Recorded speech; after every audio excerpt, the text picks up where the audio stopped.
والصلاة والسلام على رسول الله. سبحان الله وبحمده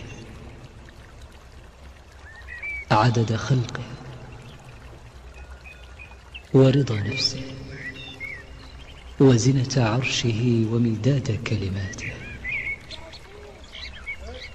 أصبحنا وأصبح الملك لله والحمد لله،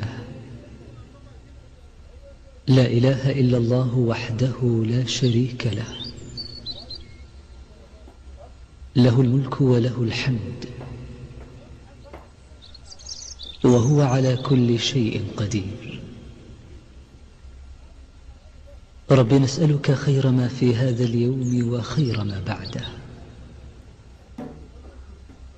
ونعوذ بك من شر ما في هذا اليوم وشر ما بعده. رب نعوذ بك من الكسل وسوء الكبر. رب نعوذ بك من عذاب في النار وعذاب في القبر.